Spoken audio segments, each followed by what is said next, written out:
우리가 금요일 날 그 아침에 그 14절부터 17절까지 본문을 삼고 말씀을 들었습니다.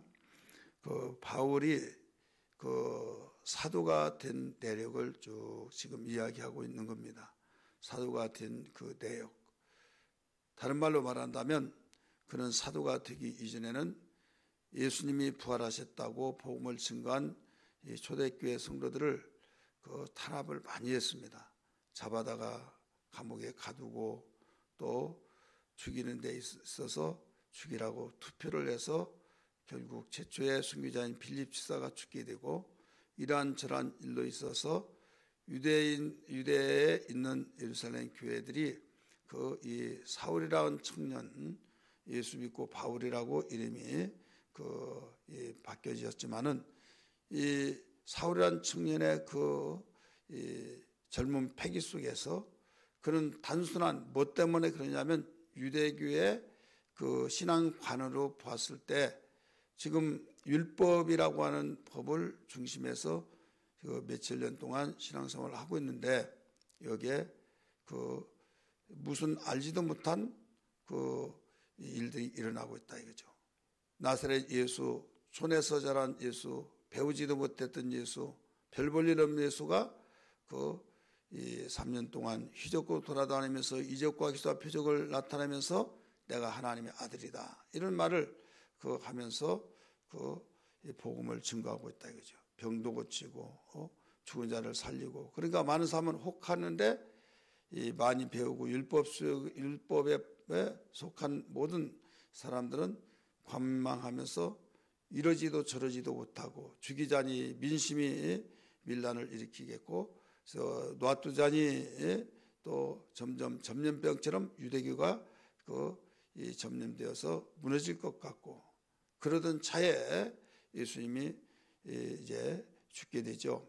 그래서 강도를 놓아줄 거냐 아니면 예수를 놓아줄 거냐, 그런 빌라도 법관이 말했을 때 강도를 놓아주고 예수를 십자가에 못 박아 죽이라고 아우성 칠 때 결국 빌라도 법관은 죄가 없지만 너희들이 하도 그런데 나는 죄가 없다 하면서 그 증거로 삼으라고 물로 이 손을 쓰시면서 너희 자손과 함께 이 죄를 받으라 하면서 예수를 십자가에 죽도록 내어주셨어요. 십자가 죽고 난 뒤에 이제 끝났다 했더니 그 제자들과 중심에서 또 이 성도들이 복음을 전하고 열심히 전한 가운데 3,000명, 5,000명, 10,000명 막 기합수 일어나니까, 기하급수로 일어나는 그걸 볼 때 야, 예수 죽이면 끝날 줄 아는데 아니네 하면서 젊은 패기 있는 청년, 사울이라는 청년이 왕족입니다. 그는 많은 공부도 했습니다. 유명세를 달리고 있습니다. 장래가 촉망하다, 이런 말을 들었던 그가 느닷없이 돌변해 가지고 이제 이 살인에 가담하는 일이 되어지죠. 결국 죽이고 가두고 죽이자고 할 때 좋습니다 하고 투표를 던지고 이런 일. 그래서 이 사울이라는 청년이 참 골칫덩어리였어요. 이 때문에 많이 이리저리 그 몸을 숨기고 또 자리를 이동하고 이런 상황. 그런 가운데 바울이, 사울이라는 청년이 다메섹 도상에서 이제 거꾸로져서 결국 예수, 부활하신 예수를 만나게 되잖아요. 그 내력을 쭉 이제 기록해 나가는 것이 11절에서 24절까지 있는 내용입니다. 이 내용을 길기 때문에 지금 세 번째 말씀을 증거하고 있는 거예요. 그런 가운데 우리는 이 부활하신 예수를 만나고 난 뒤에 곧바로 혈육에 찾아가지 않고 또 사도들에게 가지도 않고 곧바로 아라비아 사막으로 갔다, 이렇게 가르쳐주고 있죠. 그리고 다시 다메섹으로 돌아왔다, 이런 말씀이 나와요. 17절 한번 봅니다. 17절, 또 나보다 먼저 사도된 자들을 만나려고 예루살렘으로 가지 아니하고 아라비아로 갔다가 다시 다메섹으로 돌아갔노라, 이렇게 나오죠. 그렇게 하면서 18절부터 24절까지 오늘 본문을 같이 읽었어요. 이 내용을 두고 17절을 왜 읽었느냐? 18절에 이런 말이 나와요. 그 후 3년 만에 내가 게바를 방문하려고 예루살렘에 올라갔고 그와 함께 15일을 머무는 동안 주의 형제 야고보 외에 다른 사도들을 보지 못하였노라. 이런 말이 나오죠. 지금 다메섹 도상에서 부활하신 예수를 만나고 곧바로 어디로 갔어요? 혈육과 의논도 하지 아니하고 사도들을 만나지도 아니하고 아라비아 사막으로 갔다 이거죠. 아라비아 사막에 가서 뭐 했느냐? 복음을 증거하고 거기서 준비하는 시간을 가졌다.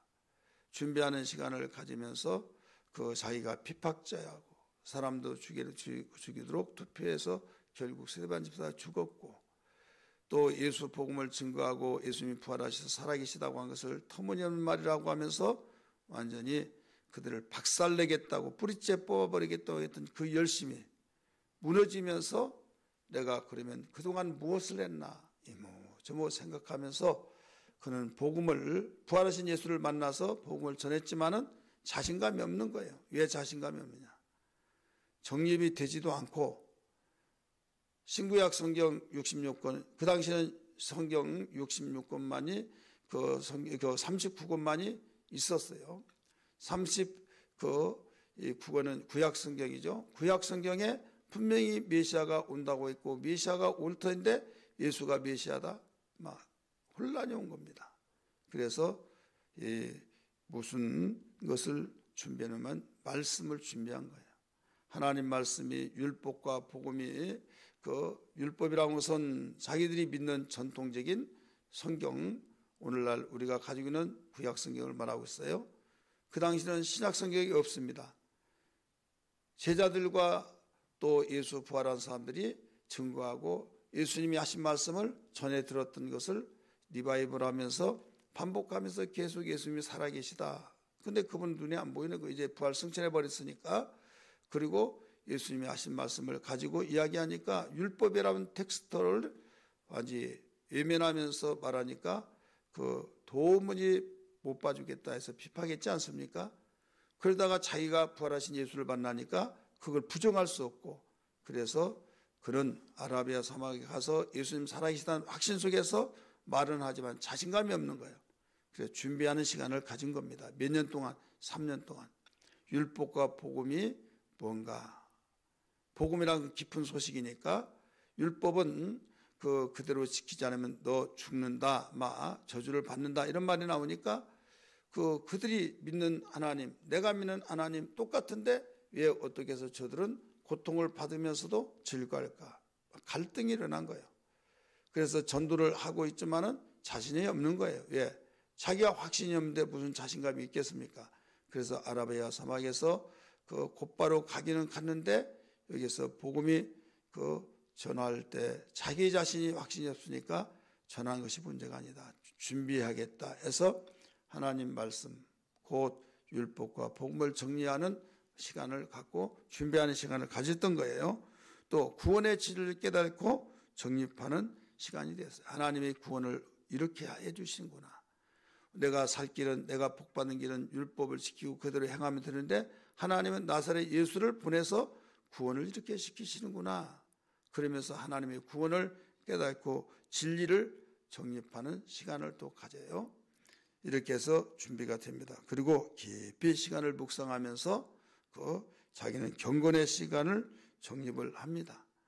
그러면서 결론으로 복음의 확신을 정립하고 난 뒤에 이제 내가 살아간 것은 옛날 이전 율법대로 사는 것이 아니라 복음으로 살아가야만 되는구나 해가지고 복음으로 살겠다고 결단하고 곧바로 어디로 가느냐? 예루살렘으로 가는 거예요.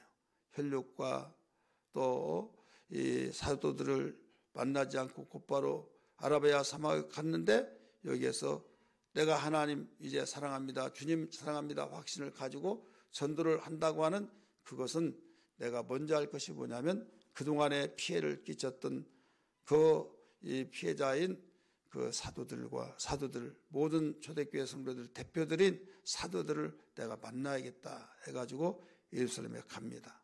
그래서 게바라고 하는 베드로를 만나고 15일 동안 있는데 그 다른 자들은 만날 수가 없어. 야곱에 의해 만날 수가 없다 그랬죠. 어디에 갔을까? 사울이 나타났다 보니까 도망갔고, 도망갔다는 것은 피했죠. 그다음 복음을 전하고, 그러니까 제대로 만나지를 못한 거죠. 그렇게 해서 할 수 없이 15일 동안 거기에 계속 그 만나기 위해서 기다릴 수는 없지만은 15일 동안은 기다렸으니까 기다릴 만큼 기다렸다 이거죠. 그래서 돌아옵니다. 돌아와서 무엇을 하느냐? 수리아와 이제 이 길리기아로 가요. 수리아라는 것은 그 지역을 말하고 있는데 이 대도시를 말하고 있습니다. 이 도성, 다시 말해서 우리나라 이 도를 가리키고 있는데, 길리기아도 이 도를 가리키고 있습니다. 그 당시에 이 도성에 그 안디옥 수리아를 말하고 있는 겁니다. 이게 안디옥이 두 군데인데, 소아시아 안디옥이 있고 그 오늘날 리바논 지역, 그 헬몬산 지역 거기에 이 안디옥이 있어요. 거기에 수리아 거기를 갔고, 또 이 길리기아를 갔어요. 길리기아는 자기가 태어난 도시입니다. 길리기아 대도시의 다소라고 하는 곳이 자기 고향이죠. 그래서 그곳을 갔다. 가서 복음을 전하는데 거기에서 얼굴은 알지 못하는데 저 사람이 그 우리를 피해를 줬지 않느냐라고 하면서 그 자기가 이 말했다고 잡아 가두고 죽여야 된다고 했던 그 복음을 전한다, 이런 말을 듣게 됩니다. 듣게 되었을 때, 야, 그래도 나는 하나님께 영광을 돌리겠구나. 왜? 전에는 내가 확신 가지고 그 죽어야만 마땅하다, 저런 자는 뿌리째 뽑고 다 완전히 죄치에 돌려놓겠다고 했던 야심찬 확신을 가지고 말했는데, 이제는 자기가 그들이 전했던 복음을 전하였는데 내가 누구라는 걸 알고 그 전에 그렇게 잘못다고 전했던 그걸 전하네, 이런 말을 들을 때 하나님께 영광을 돌렸다, 이런 말씀을 가리키고 있죠. 우리 한번 읽어볼까요? 20절부터 시작. 보라, 내가 너에게 쓰는 것은 하나님 앞에서 거짓말이 아니로다. 이것은 뭐냐면, 그렇게 핍박했던 전력이 있는데 복음을 전하고, 그러니까 야, 저 거짓말 아니야? 막 하면서 엊그제만 하더라도 그렇게 살기가 등등했던 사람, 그 다음에 소문은 들었지만 한 번도 나타나지 않는데 3년 만에 나타나는데 이제 전하고, 그러니까 거기에서 저 사람이 돼, 저 사람 하면서 그가 이래서 죽인다고 하는데 자기가 그 말을 전하고 있네. 그리고 그 말을 들은 것이 기분은 안 좋지만은 자기가 바뀌어졌다고 하는, 삶이 바뀌어졌다는 것 그 자체를 알고 하나님께 영광을 돌렸다, 이렇게 나옵니다. 21절의 말씀 봅니다. 그 후에 내가 수리아와 길리기아 지방에 이르렀으나 그리스도 안에 있는 유대 교회들이 나의 얼굴을 알지 못하고 다만 우리를 박해하던 자가 전에 멸하려던 그 핍박을, 그 믿음을 지금 전한다 함을 듣고, 24절 크게 읽습니다. 나로 말미암아 하나님께 영광을 돌리니라. 자기로 말미암아 자기는 하나님께 영광을 돌렸다. 왜? 전에는 살기 등등한 자였다고 말하는데 저가 그 말을, 우리가 전했던 그 말 가지고 지금 전도하고 있네, 이 말을 하는 자체가 하나님께 영광을 돌리게 된 것이다. 예, 변화됐으니까. 율법의 사람이 복음의 삶을 살고 있기 때문에 하나님께서 영광을 받으시고 영광을 지금 받고 계신다는 걸 알 때 너무나 기뻤다, 이런 말씀을 들려주고 있는 겁니다. 오늘 우리는 바울이 준비가 없었을 때는 그 뜨거움을 가지고 나갔지만은 거기에서 뭐라고 할 길도 없고, 또 자기가 그 자신이 없다 보니까 온전한 걸 전할 수가 없어서 그는 대신 전해봤기 때문에 이제는 그보다 먼저 할 것이 준비구나, 이렇게 생각했던 거예요. 오늘 이 말씀을 듣는 우리 성도들 무엇보다도 하나님의 나라를 이루려면 준비 과정이 절대 필요하다는 것을 알 수 있는 거죠. 예수님도 하나님의 아들로 이 땅에 오셔서 곧바로 복음을 증거하지 않았어요.